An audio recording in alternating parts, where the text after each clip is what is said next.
18 साल की वो नौजवान लड़की पिछले कई दिनों से घर नहीं लौटी थी।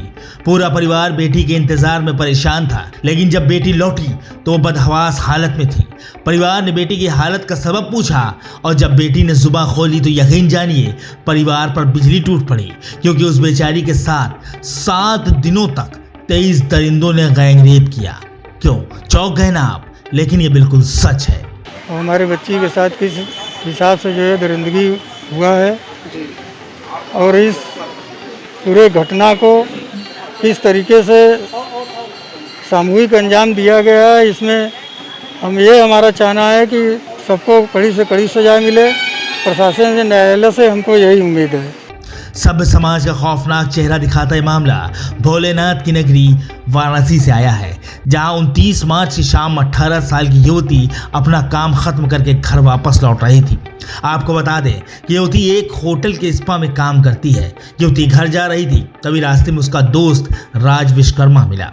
राज उसे घुमाने के बहाने अपने साथ एक होटल में ले गया, जहां उसने लड़की के साथ रेप किया और उसका वीडियो भी बनाया। राज विश्वकर्मा ने साफ कहा कि अगर तुमने किसी से कुछ भी कहा तो तुम्हारा ये वीडियो वायरल कर दिया जाएगा। इस वजह से वो बेचारी कुछ न कह सकी। पीड़िता के मुताबिक अगले दिन जब वो वापस घर आने लगी तो राज के दोस्त समीर और आयुष सिंह समेत कई लड़के वहां पहुंचे। पीड़िता ने घर जाने की कोशिश की, लेकिन उन सब ने बेचारी को दबोच लिया और वीडियो वायरल करने की धमकी देते हुए उन हैवानों ने बारी बारी से उसका रेप किया। लेकिन ये हैवानियत यहीं खत्म नहीं हुई, बल्कि ये तो महज एक शुरुआत थी। लड़की की हालत बिगड़ रही थी, वो रो रही थी, बिलख रही थी, लेकिन उसकी हालत पर किसी को तरस नहीं आ रहा था।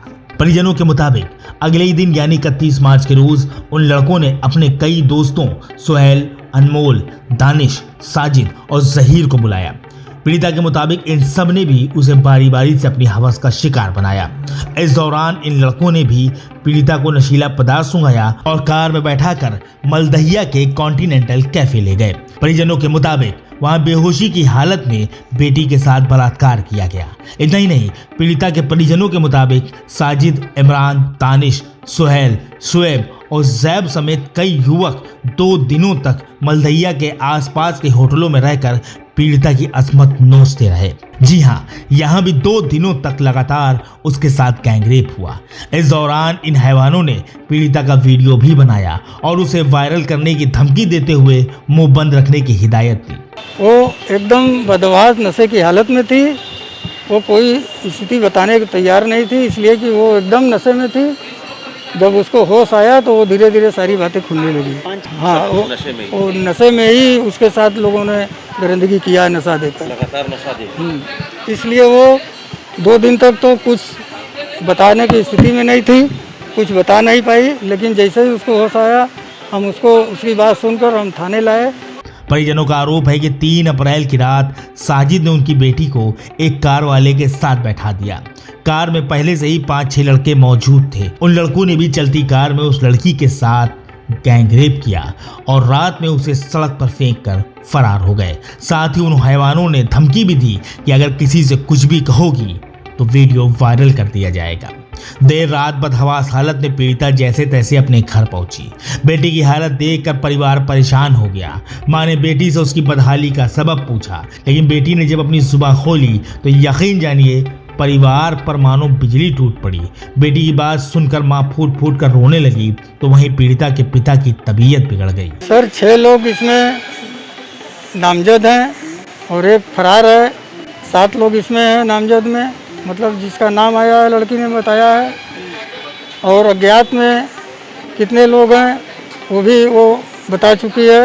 ये उनके साथ जो क्लासमेट थे उनके ये जानने वाली थी, इसीलिए उसको बहला फुसला कर किसी प्रकार से उसके साथ ये सब हुआ है। वो एक आयुष है और दानिश है, राज खान है और साजिद है। वो एकदम बदहवास नशे की हालत में थी।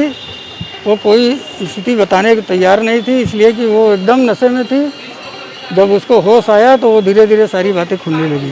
3 अप्रैल की रात बेटी वापस लौटी और 4 अप्रैल की सुबह परिवार के साथ वो थाने पहुंची, जहां पुलिस के सामने उसने आप बीती बयां की। पीड़िता की बात सुनते ही खुद पुलिस भी हैरान रह गई। पुलिस ने भी तत्काल कार्रवाई करते हुए कई आरोपियों को गिरफ्तार कर लिया और बाकी आरोपियों की तलाश जारी है। पीड़िता के मुताबिक कुल 23 हैवानों ने उसके साथ गैंगरेप किया है। थाना लालपुर में एक सामूहिक दुष्कर्म की एक शिकायत प्राप्त हुई।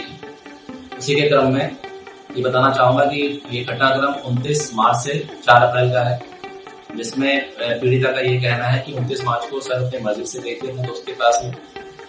4 तारीख को पीड़िता के परिजनों द्वारा पुलिस को थाना लालपुर को सूचना दी गई कि उनकी बच्ची घर से चली गई थी। उसके संबंध में उन्होंने मुकदमा दर्ज करवाई थी और सेम ही डे थाना लालपुर पुलिस द्वारा बच्ची को सकुशल बरामद किया गया। उस दिन ना पीड़िता के द्वारा ना उनके परिजनों द्वारा किसी तरह की कोई शिकायत की गई कि कोई दुष्कर्म हुआ है। आज 6 अप्रैल को पीड़िता और उनके परिजनों द्वारा सामूहिक दुष्कर्म के संबंध में तहरीर दी गई है।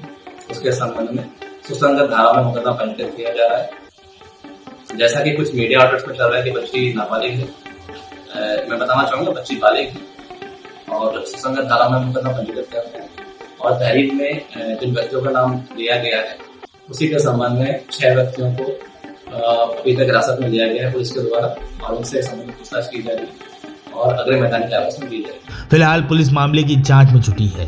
पुलिस अब जानना चाहती है कि आखिर एक लड़की को इतने लड़के लेकर होटल में कैसे रुके थे।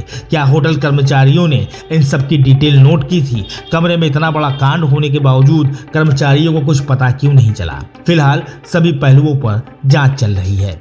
Bureau report, NDTV Bharat. देश दुनिया की ताज़ा तरीन खबरों से रूबरू होने के लिए सब्सक्राइब कीजिए आपका अपना चैनल एनडीटीवी भारत।